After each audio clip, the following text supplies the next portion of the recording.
So I purchased what I thought were some really good parts because I've been getting pretty good results with these parts from this name brand manufacturer. But today, not so much. Here we have the brand new one, and we have the one I just took off that was pretty new because I wanted a set of brand new ones. This one has been in my shop for 4 or 5 years. And these two are ones that I just took off those knuckles right there. So the problem is there's the measurement for that. Now when we come over for the measurement for this,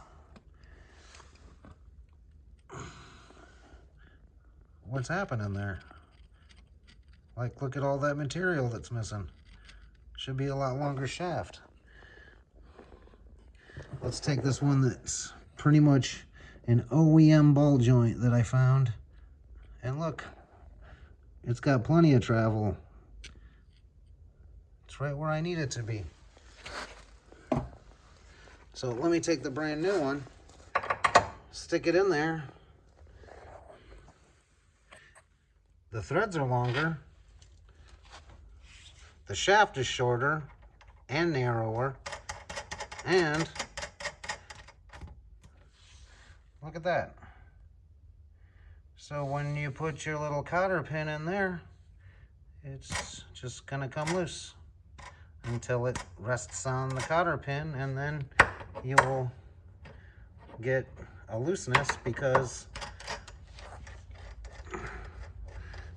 the diameters for here and the bottom are not going to match the new one there because the material needs to be all the way up there.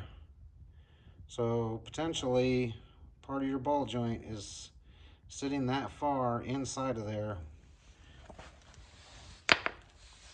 And let's, stick an OEM one in there. It's gonna screw right into place, and it's got plenty of area to move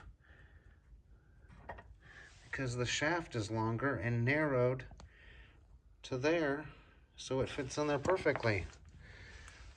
As is another one that I found. Fits in there perfect, has plenty of room. Plenty of room.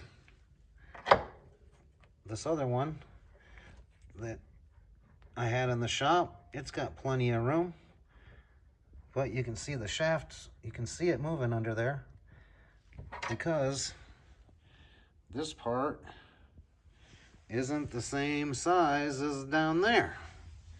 So the taperings are all off. So here I am with an inferior product that I just had shipped to my house, and now I gotta doodle-doodle-doo on the emails to find out, like, do I get a refund? Because I'm not putting that on anybody's car.